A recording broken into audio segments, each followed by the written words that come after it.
We are all gathered here today to celebrate the 95th birthday of my grandpa. And what can be said about him that hasn't already been said? Or I guess in his case that he hasn't already heard since he's been around for 95 years. You know, it takes a strong man to make it this far. And I can't think of any words to better describe my grandfather. Today I will be recounting some of the many memories I have with my grandfather in order to honor the completion of his 94th trip around the sun. So we'll start by describing how he managed to swindle his grandkids into cleaning up his backyard. So in my grandparents' house backyard, they had what's called a sweet gum tree. And if you don't know about sweet gum trees, they have these little seed packets that are basically spiky balls. They're about the size of a golf ball, and they have a bunch of little sticks on them. And so they're not really, they won't like cut you or anything, but when you step on them, they basically shred and make a huge mess. So they need to be cleaned up and they need to be picked up. So in order to achieve that task, he decided to enlist the help of his grandkids. And being the entrepreneurial man that he is, he offered us a quarter per little ball that we picked up and that we gave to him. It's a pretty good deal, you know, if you're a 6-year-old, you're making bank at the time, and you know, you're helping him out. But that wasn't quite enough to get us interested.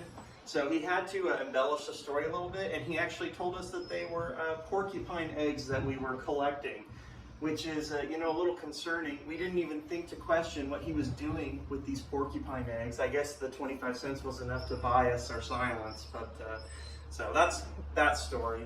Another memory that I have of my grandpa is many trips that we took to his farm out in Pretty Creek, Kansas.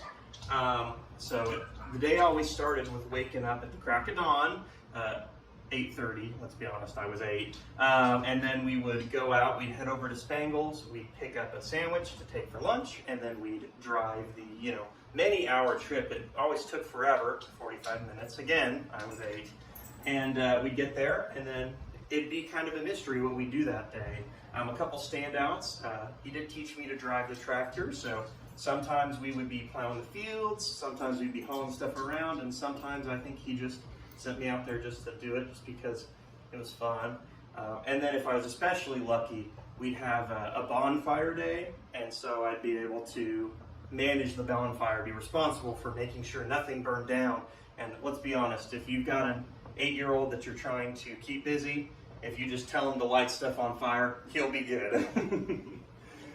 One final memory that I'd like to share is how he would give me rides home from middle school. So my middle school was about a mile walk from his house, and so I'd walk there and then wait there for my mom to come pick me up. But sometimes I think he just couldn't wait for me. So he'd come on down in his little pickup truck, and I'd hop in the back, and he'd drive me the rest of the way, and we'd hang out at his house and drink chocolate milk and root beer floats and watch Wheel of Fortune and Jeopardy. So those are just a few standout moments that I can remember with my grandpa, but there are so many more moments that are just moments in passing. Every small moment has demonstrated the excellent character and candor of this wonderful man. Through every project, through every visit, and every meal, I've seen quite clearly what a strong and capable and thoughtful man my grandfather is.